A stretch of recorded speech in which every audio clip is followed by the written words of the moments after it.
បាទអនុញ្ញាតគោរពជំរាបសួរពុកម៉ែបងប្អូនទាំងអស់គ្នាថ្ងៃនេះខ្ញុំមានកិត្តិយសសូមជម្រាបពុកម៉ែបងប្អូនអំពីវឌ្ឍនភាពនៃគម្រោងធានាអចលនទ្រព្យដែលស្ថិតនៅក្នុងភូមិជ្រៃឃុំកណ្ដែកស្រុកប្រាសាទបាគងខេត្តសៀមរាបបាទពុកម៉ែបងប្អូនដោយសារតែមានទំនុកចិត្តខ្ពស់ដោយសារតែមានការជឿជាក់ដោយសារតែមានការស្រឡាញ់និងចាប់អារម្មណ៍ខ្លាំងទើបធ្វើឲ្យគម្រោងរបស់យើងដំណើរការទៅយ៉ាងរលូននិងសម្រេចបាននូវគោលដៅ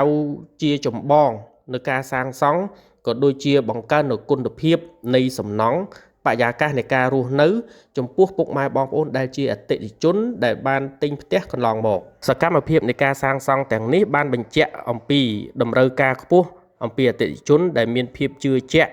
និងស្រឡាញ់ពេញចិត្តនៅគម្រោងធានាអចលនទ្រព្យយើងខ្ញុំដោយកត្តាបរិយាកាសនៅជុំវិញកត្តាបរិស្ថានកត្តាសន្តិសុខសុវត្ថិភាពប្រព័ន្ធហេដ្ឋារចនាសម្ព័ន្ធប្រព័ន្ធទឹកភ្លើងលូ